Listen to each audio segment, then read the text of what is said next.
সুস্বাস্থ্য বজাই ৰাখিব বিচাৰিছে যদি আজিয়েই ত্যাগ কৰক এই চাৰিবিধ পানীয়।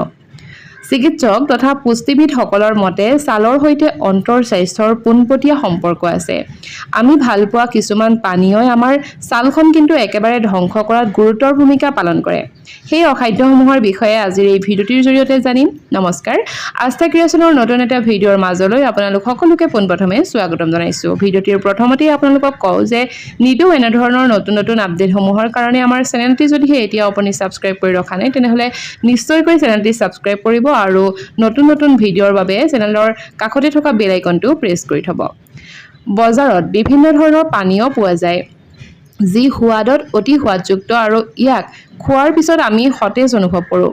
মানুহে চিন্তা নকৰাকৈ সেই পানীয়বোৰ সেৱন কৰে, কিন্তু আপুনি জানি আচৰিত হ'ব যে এই পানীয়বোৰ আমাৰ স্বাস্থ্যৰ কাৰণে লগতে আমাৰ বাবে কিমান বেছি ক্ষতিকাৰক বুলি প্ৰমাণিত হ'ব পাৰে। পুৰুষেই হওক নাইবা মহিলাই হওক, উজ্জ্বল ছালৰ গৰাকী হোৱাটো সকলোৰে কাম্য। ছালখন উজ্জ্বল তথা সতেজ কৰি তুলিবলৈ সকলোৱে বিভিন্ন প্ৰকাৰৰ সৌন্দৰ্যৰ সামগ্ৰী মুখত প্ৰয়োগ কৰে, বিশেষকৈ মহিলাসকলে। কিন্তু অধিক ৰাসায়নিক পদাৰ্থযুক্ত সামগ্ৰীবোৰে আমাৰ মুখৰ ছালখন কিন্তু নষ্ট কৰি পেলায়। যদিহে আপুনি ছাল ডিহাইড্ৰেটেড হৈছে অৰ্থাৎ আপোনাৰ ছালখন শুকাই গৈছে তেনেহ'লে ই আপোনাৰ খাদ্যৰ বাবেও কিন্তু হ'ব পাৰে।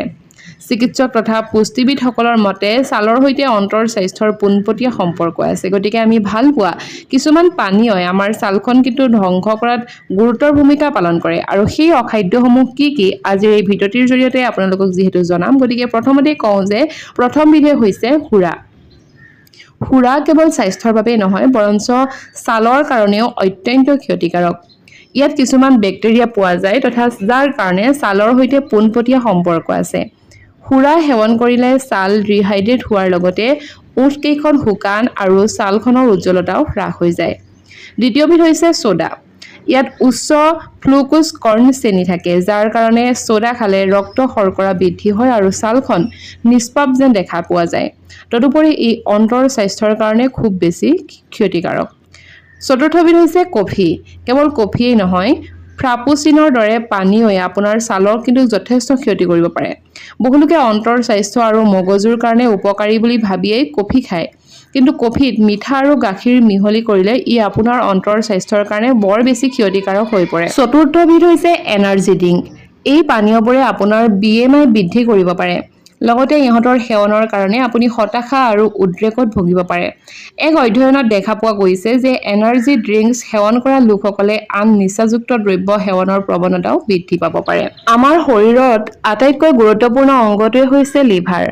মানৱ দেহৰ আভ্যন্তৰীণ অংগ হৈছে লিভাৰ, যাক দেহৰ অইন অংগ-প্ৰত্যংগসমূহৰ শক্তিৰ ভঁৰাল বুলি জনা যায়, কিয়নো এই লিভাৰে বহু ধৰণৰ ক্ৰিয়া সম্পাদন কৰে তথা লিভাৰে দেহৰ প্ৰয়োজনীয় প্ৰটিন উৎপাদন কৰে।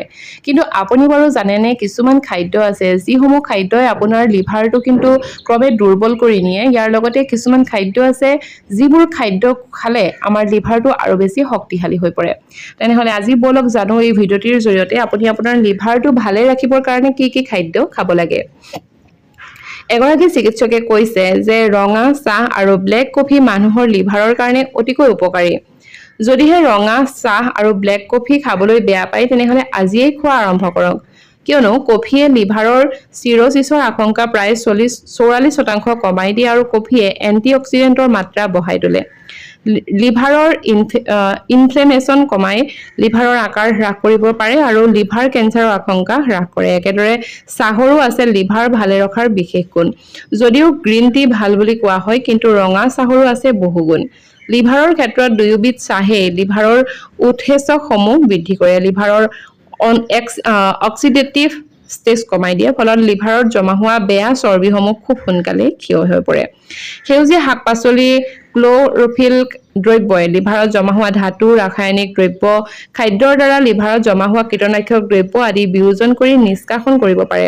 গতিকে আপোনালোকে বিট, পালেং শাক, গাজৰ, খুতৰা শাক, বন্ধাকবি, ব্ৰকলি আদি লিভাৰৰ কাৰণে উত্তম খাদ্য।